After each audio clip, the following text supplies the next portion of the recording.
Saan ka galing? Oh, baka may ginto dyan.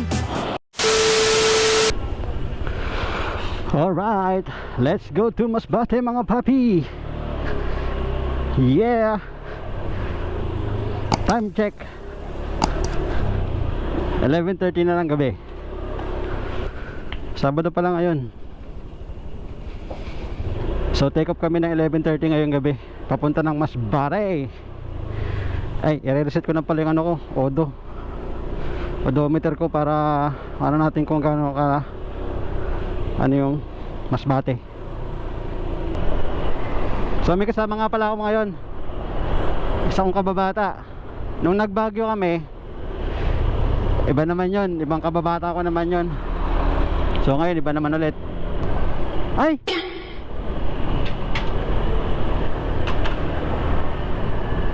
Gagi. Taas tayo. Dyan pwede. Taas pala tayo. Sige. Unahan mo na. Medyo puyat pa ako eh. Sige. Puyat ako eh. Epekto ng puyat mga papi. Hindi alam kung saan pupunta.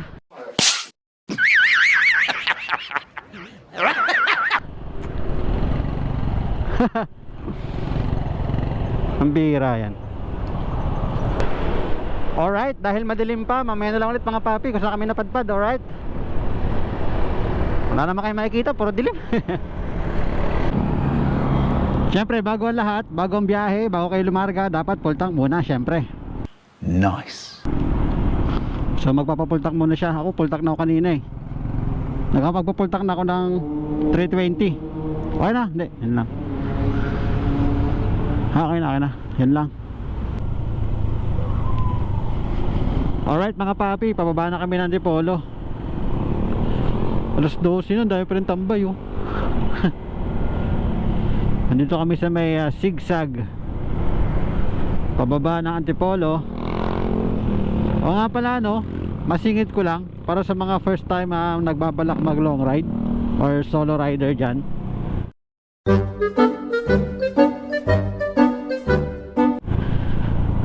Na may plano mag long ride mag isa, tip ko lang sa inyo no, bago kayo bumiyahe, check nyo muna maigi ang motor nyo. Lahat, gulong, makina, kung scooter, panggilid, check nyo.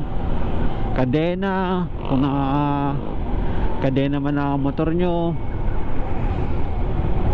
hanggat maaari pa-tune up nyo na para sigurado, para at least kahit solo rider kayo hindi kayo masyadong mangangamba, dahil alam nyo naman na napacheck nyo maigi yung motor. Kasi napakahirap pasiraan ng motor sa gitna ng biyahe, lalo mag-isa ka lang, especially pag wala ka pang masyadong idea sa pagta-troubleshooting ng motor. Nako, yari na. Malas mo pa kung nasiraan ka sa madilim na lugar, walang bahay. Kasi pag nasiraan kayo sa liblib na lugar, lalo na ito, gaya na ito, di ba, napakadilim, tapos konti lang yung ano ng mga bahay-bahay. Nako, hirap yan papi. Baka dyan ka naabutan ng umaga. Mag-camping ka dyan mag-isa. Kaya kailangan talaga bago ang lahat, check yung motor nyo maigi.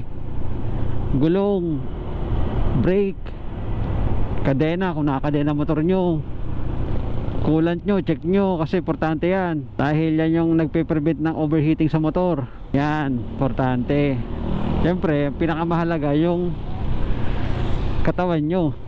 Bago kayo magbiyahe, siguraduhin nyo nakapagpahinga kayo ng maayos, dahil number 1 na bawal, pinakabawal sa biyahe ang aantok-antok. Dahil isang pikit mo lang, maraming pwedeng mangyari sa daan, lalo na pag nakakasalubong ka ng mga mabibilis. Ako, yari ka dyan papi. Kaya kailangan talaga nasa kondisyon yung katawan mo. Siyempre yung pera, dapat may extra pera kayo. Tapos tubig, para hindi na kayo bumili ng tubig. Anytime pwede kayong uminom, dahil nakakauhaw din kahit nakaupo ka lang sa motor. Yan ang importante. Lisensya nyo, dokumento, dapat check nyo bago kayo umalis. Dahil pag naka-check po kayo ng checkpoint kung wala kayong dalang mga dokumento, yari, hindi ka na makakarating sa paroroonan mo. Impound pa yung motor mo. So ayan, ilang munting tip ko sa inyo mga papi. At balik tayo sa ating biyahe. A few moments later. Alright mga papi, andito na kami sa Pililla, Rizal, kung saan paakit na po kami ng Pililla Mountain. Tama ba yun?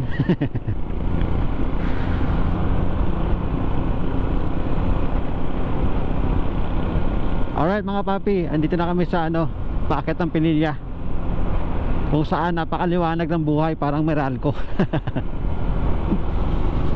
Buti na lang may mini driving light ako, kung hindi ganito ang sitwasyon natin. Tcharan! Ang dilim. Dilim, di ba?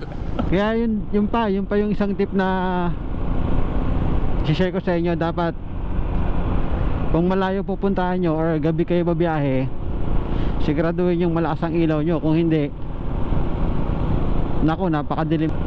So importante pa rin ang malakas ang ilaw natin for safety, dahil mamaya may malaking lubak na pala sa unahan, hindi natin mapansin. Lalo na kung may kabilisan takbo natin, yari na, diba? Kaya dapat magpalagay tayo ng ilaw dahil importante yon. Alright, Pililla Gaming muna tayo mga papi. Napakadilim mo.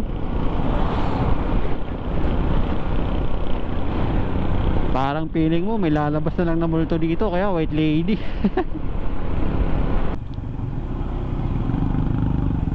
May sitwasyon tayo dito papi, oh. No, meron. Hindi nagpapadaan. Hindi, may ginagawa kasi dyan eh. Ano, kaya pa? Pagkapagod na, pwede magpahinga. Sige. Gas up ulit. Second gas up nila.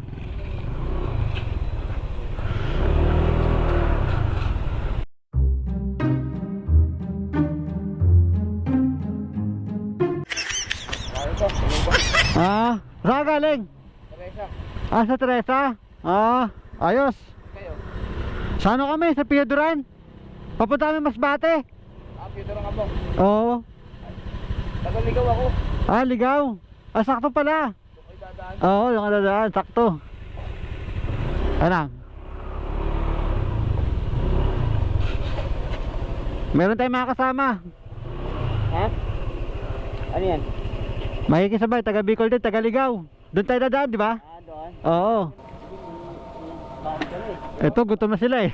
Wala? Wala ako. Hindi, kumain naman ako sa bahay. Hindi, may dalawang kanin ko dito. Tag-isa tayo. Hindi, ayos lang. Ayos pa ako. Ito. Kaya mo lang, di ba? Ito. Tag-isa tayo. May may tuyo. Ay, nabukas. May tuyo ako dito, tuyo. May tuyo ka dyan? Pwede na yan. Kakain ko lang naman sa bahay, di ba? Bago umalis. Anong nangyari? Nabukas ng plastic eh. Butas. Alright, kain daw muna sila kasi gutom na. Ako, kakain ko lang bago umalis sa bahay, kaya okay pa naman. 1 hour later. Let's go, balik tayo sa biyahe mga papi. Dito na nga pala kami sa malapit sa panan ng Bitokang Manok. Siguro mga 5 minutes away na lang.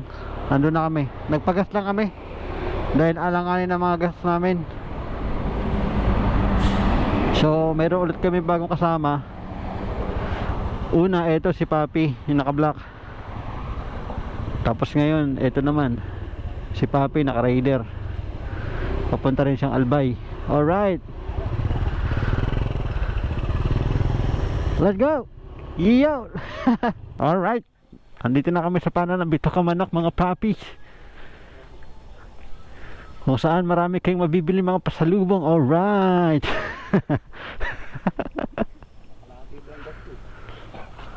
O nga, hindi ka pa nagpapagas ah. Tipid ng motor mo ah.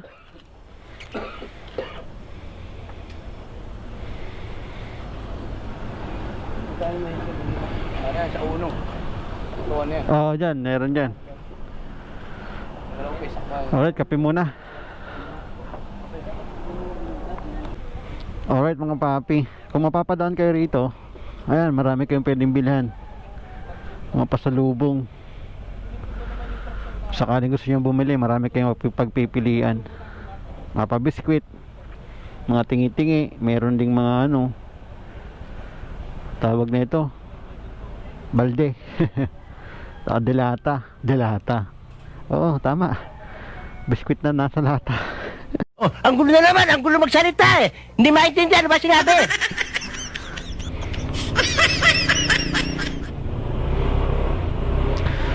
Alright, nagliliwanag na. Time check natin is 5:20 na ng umaga. Wait mga papi, iniulan na naman tayo.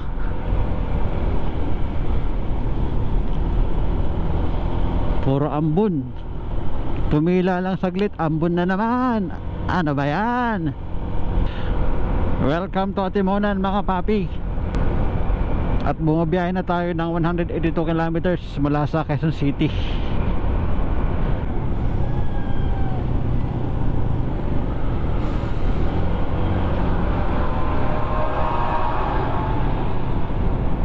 Alright.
Alright, ang aming second stopover o third stopover na naman natin to, o stopover yata namin to.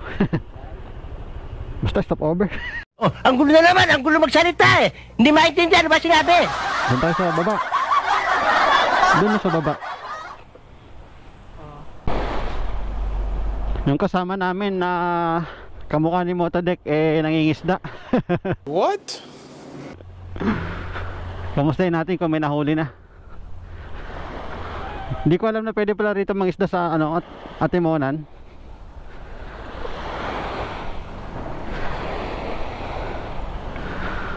Ano pa? Meron na? Nakahuli na? Yun lang. Hello, cutie pie. Sumabit ba? Oo nga, hindi na gumagalaw ah. Kamukha ni Motodek to pag nakasombrero eh.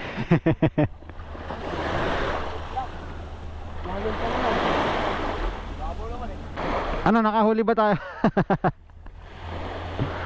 Nabuhol yung tanse. Oh, baka may ginto dyan. Oo, baka may laman. Buhang. Buhang.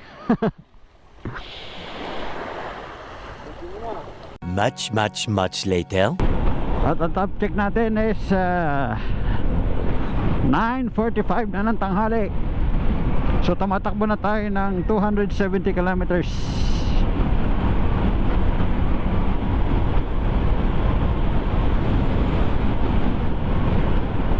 At ilang oras na rin tayong nasa kalsada. Oras ba? 11. 9 and a half. Kasi 11:30 kami umalis eh. Oh, tama, 9 and a half. Alrighty, let's go back to the ball game.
Alright mga papi, andito na tayo sa Ragay. Ayan oh, I love Ragay Kamsur. Dito sa gas station.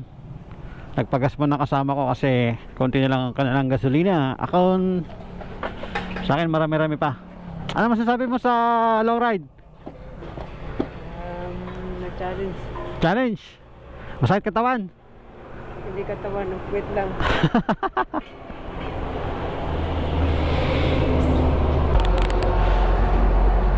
Oh, pahinga muna kami dito sa may Sipokot. Yung laging pahingahan ng mga vloggers dito sa Caltex 7-Eleven. Minsan dito sila sa may Petron. So, andito na nga pala kami sa Libmanan. Kung saan binabaybay namin ng kalsada papunta ng Naga City.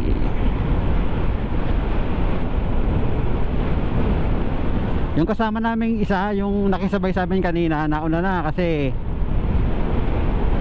hindi na nga siya pwede magtagal, kaya ayun, dalawa na lang ulit kami papunta ng Piodoran Port para sa Roro, tawid dagat sa Masbate. Alright,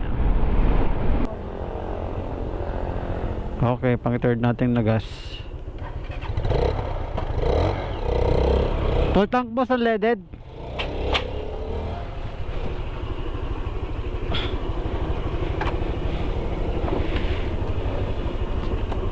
Full tank. 76.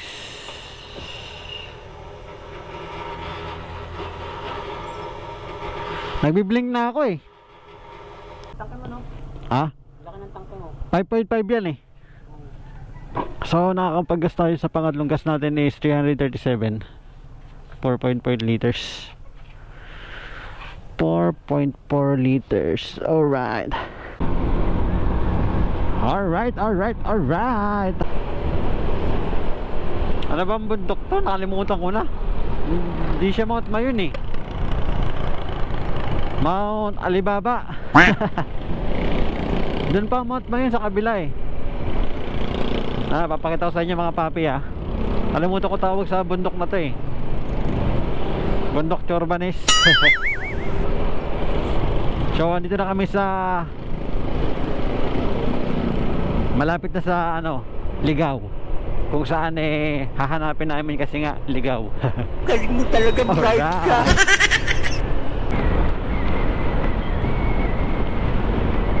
Alright mga papi, ayan na ang Bulkang Mayon. Kaso ang daming ulap eh. Kalahati lang yung naaninag o nakikita, yung kalahati puro ulap. Pero yun na siya oh. Papakita na sa atin ang Bulkang ngayon. Alright. Pero mahihain siya dahil marami siyang takip na ulap. Welcome to Pulanggi Albay mga papi. Alright, time check natin ngayon ay 5:30 na ng hapon. kung saan patuloy pa namin binabaybay ang kahabaan ng Pulangi Highway. Alright, at sa oras na ito ay tumatakbo na po tayo ng 418 kilometers at may oras na umalis kami sa bahay 11 ng gabi. 11, 12, 1, 2, 3, 4, 5, 17 hours. So tumatakbo na tayo ng 446 kilometers and 17 hours galing ng QC papunta rito sa Pulangi Albay. At malayo-layo pa ang pupunta natin sa Pioduran Port.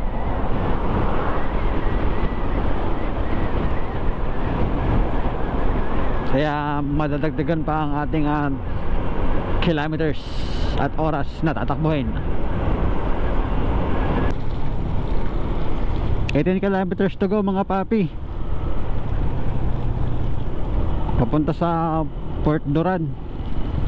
Time check natin alas 6 na at umaambon na naman. Ang bihira. Ganda na sana ng biyahe kanina yun, maliwalas tapos ambon ulit.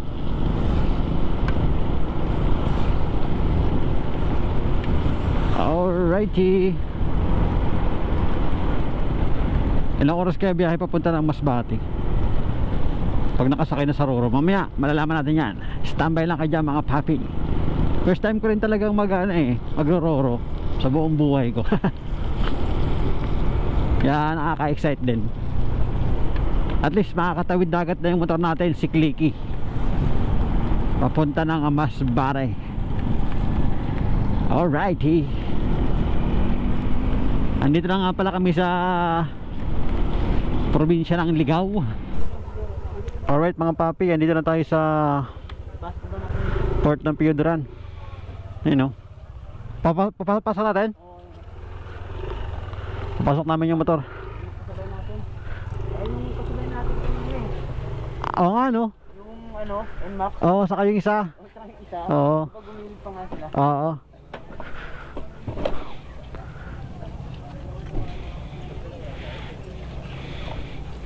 Wala pa sinabi ko ng requirements. Wala pa.